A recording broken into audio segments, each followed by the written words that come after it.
आधी 6 खासदार फुटले, नंतर विधान परिषदेतील आमदार सचिन अहिर यांनाही आपल्या मायाजाळात ओढत एकनाथ शिंदे उद्धव ठाकरेंना एकामागून एक सातत्यानं राजकीय धक्के देत आहेत। 20 पैकी जवळपास 14 आमदारही शिंदेंच्या संपर्कात असल्याच्या चर्चा आहेत। कदाचित त्यांच्या मागण्या आणि देण्यात येणारा आमिष यांचं गणित जुळलेलं नसावं म्हणून हे अजून भिजत घोंगडं आहे। अशातच आता एकनाथ शिंदेंनी आपला मोर्चा जिल्हा आणि स्थानिक पातळीवरती वळवलाय। कारण नाशिकमध्ये ठाकरेंच्या शिवसेनेचे 10 ते 12 नगरसेवक शिंदेंच्या शिवसेनेच्या वाटेवर असल्याच्या चर्चा सुरू झाल्यात। यासाठी शिंदेंच्या मोठ्या नेत्यासोबत या मागण्यांसाठी सर्व नगरसेवकांची सविस्तर बैठकही झाल्याचं समजतंय।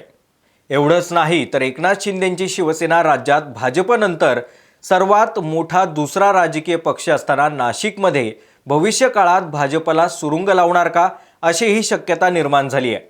या फोडाफोडीचा नंबर आता नाशिकपासून कसा लागला, नगरसेवक फोडण्यासाठी कुणी गळ टाकला होता आणि पुन्हा एकदा पक्षातून बंडखोरी करत असताना गल्लीपासून दिल्लीपर्यंत गंभीर प्रश्न झालेल्या विकास नावाच्या गोष्टीसाठी किती कोटींची बोली लागली आहे हेच आपण या व्हिडिओच्या माध्यमातून पाहणार आहोत। नमस्कार, मी अमोल डोईफोडे आणि आपण पाहताय महाराष्ट्र टाइम्स ऑनलाईन। सुरुवातीला ही बातमी नेमकी काय आहे हे आपण समजून घेऊयात। उद्धव ठाकरेंना एकाच महिन्याच्या फरकानं आणखी एक मोठा झटका बसण्याची शक्यता आहे।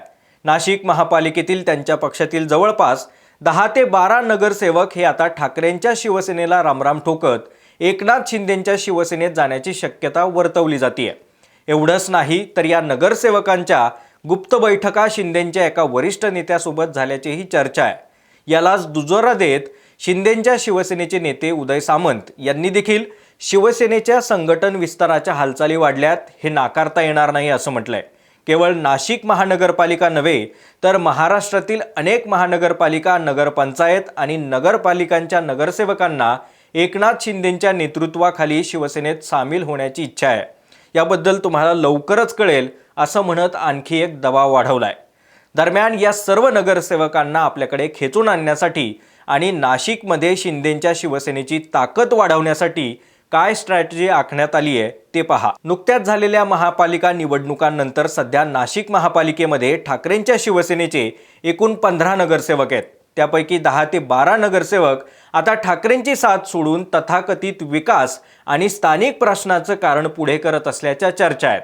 ठाकरेंच्या पक्षामध्ये असल्यानं विकास कामांसाठी निधी अपुरा पडत असल्याची तक्रार आहे। यानंतर शिंदे आणि महायुती गटाकडे प्रत्यक्ष सत्ता असल्यानं स्थानिक पातळीवरती काम करणं सोपं होतं। विरोधात असल्याने महापालिकेत अडथळे येत असल्याचंही त्यांचं मत आहे। तिसरा महत्त्वाचा मुद्दा म्हणजे पक्षातील अंतर्गत वाद। जिल्ह्यात पक्षाचं नेतृत्व कोण करणार आणि तिकीट वाटपावरून नाराजी असल्याच्या देखील नगरसेवकांच्या काही चर्चा आहेत। काही नगरसेवकांना पक्षात कमी स्थान मिळत असल्याची भावना नाराज नगरसेवकांमध्ये असल्याचं कळतंय। दरम्यान सध्या पक्षातील एका मोठ्या नेत्याची बंडाचीही चर्चा वर्तवण्यात येते। इतरांवरती त्याचा प्रभाव देखील दिसून येतोय। यानंतर येतो चौथा राजकीय महत्त्वाचा मुद्दा, राज्यात कुणाची ताकद दिसतेय आणि संघटना विस्तार। शिंदेंच्या शिवसेनेकडून सातत्यानं पक्षवाढीसाठी दिवस रात्र प्रयत्न केले जात आहेत। त्यासाठी मग स्थानिक नेत्यांना संपर्क करणं, नाराजी विचारात घेऊन डावपेच आखणं आणि त्यांना आपल्याकडे खेचून दुसऱ्या पक्षांना धक्कातंत्र अवलंबणं। कारण पक्ष संघटना जर मजबूत असेल तर निश्चितपणे भविष्यातील निवडणुकांमध्ये फायदा होतो आणि आपल्या पक्षाची ताकद दिसून येते। त्यामुळेच लवकरच नाशिकमध्ये नगरसेवकांचा प्रवेश शिंदेंच्या शिवसेनेत होण्याची चर्चा आहे। यासाठी अनेक नगरसेवकांच्या वरिष्ठ नेत्यांसोबत बैठका पार पडल्याची माहिती असून त्यांना प्रभागनिहाय म्हणजेच वार्डप्रमाणे 5 कोटींचा विशेष निधी देण्याचा आमिष देखील दिल्याच्या चर्चा आहे। सोबतच ठाकरेंच्या सेनेमध्ये एका मोठ्या नेत्याच्या बंडाचीही चर्चा आहे। त्यामुळे तो बडा नेता कोण यासह महापालिकेच्या राजकारणात मोठ्या घडामोडी आणि फेरबदलाची चर्चा आहे। एकीकडे एकनाथ शिंदे जरी ठाकरेंचा पक्ष फोडून आपला पक्ष मजबूत करत असले तरी दुसरीकडे मात्र भाजपनंतर एकमेव मास लीडर झालेत। कारण गेल्या काही काळामध्ये त्यांच्या पक्षात होणारे प्रवेश हे केवळ शिवसेनेचा संघटना विस्तार आहे की भाजपला टक्कर असाच सवाल उपस्थित करणार आहे। आणखी सोपं करून सांगतो, नाशिकमध्ये फक्त ठाकरेंचे नगरसेवक फोडावे म्हणून ठाकरेंना धक्का बसणार नाही तर भाजपला देखील मोठा इशारा असणार आहे। कारण ठाकरेंचे नगरसेवक जर शिंदेंकडे वळाले तर एक हाती बहुमतात असलेल्या भाजपचं महत्त्व कमी होऊन शिंदेंची बार्गेनिंग पॉवर वाढणार आहे। हे कसं आहे ते देखील पहा।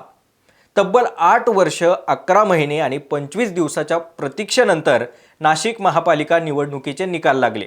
नाशिकमध्ये भाजप पक्ष स्वबळावरती लढला. शिंदेंची शिवसेना आणि अजित पवारांच्या राष्ट्रवादीनं एकत्र निवडणूक लढवली, तर महाविकास आघाडीतील काँग्रेस, ठाकरेंची शिवसेना आणि मनसेनं एकत्र येत 2 हात केले, तर शरद पवारांच्या राष्ट्रवादीनं स्वतंत्र उमेदवार उभे केले होते. आता झालं काय? नाशिक महापालिकेसाठी संपूर्ण विजयाची जबाबदारी ही मंत्री गिरीश महाजन यांच्यावरती होती. त्यांच्या नेतृत्वात भाजपला मोठं यश मिळालं आणि सत्ताही मिळवली. आपण जर विजयी जागा आणि राजकीय पक्षांची ताकद बघितली तर भाजपचे सर्वाधिक 72 नगरसेवक, एकनाथ शिंदेंच्या शिवसेनेचे 26 नगरसेवक, ठाकरेंच्या सेनेचे 15 नगरसेवक, अजित पवारांच्या राष्ट्रवादीचे 4 नगरसेवक, काँग्रेस 3, मनसे 1 आणि अपक्ष 1 जागा असे सर्व नगरसेवक निवडून आलेत. यात भाजपनंतर 26 जागांसह दुसऱ्या नंबरचा शिंदेंचा पक्ष आहे. मात्र आत्ताच्या क्षणाचा आपण जर विचार केला तर ठाकरेंच्या शिवसेनेचे समजा 12 नगरसेवक हे फुटले आणि शिंदेंकडे गेले, तर आधीचे 26 आणि आत्ताचे 12 असे एकूण 38 नगरसेवकांपर्यंत ही संख्या जाऊ शकते.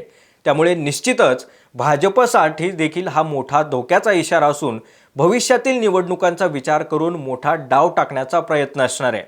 नाशिकच्या राजकीय वर्तुळामध्ये पुन्हा एकदा ऑपरेशन टायगरच्या चर्चा सुरू झाल्यानंतर लवकरच ठाकरेंना धक्का बसण्याची शक्यता वर्तवली जाते.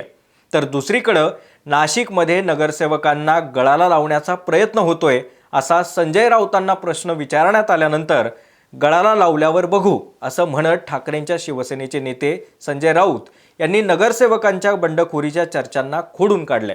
दरम्यान चर्चा जरी नाशिकमध्ये ठाकरेंना धक्क्याची असली तरी भाजपला देखील मोठा इशारा आहे. तेव्हा भाजपचे संकटमोचक म्हणून ओळखले जाणारे गिरीश महाजन हा डाव आता कसा हाणून पाडणार हे पाहणं महत्त्वाचं असणार आहे. मात्र सचिन अहिर यांच्या बाबतीमध्ये आपण सर्वांनी जो मोठा धक्का बघितला तसाच धक्का भविष्यात एकनाथ शिंदे नाशिकमधील नगरसेवकांच्या रूपानं देणार का?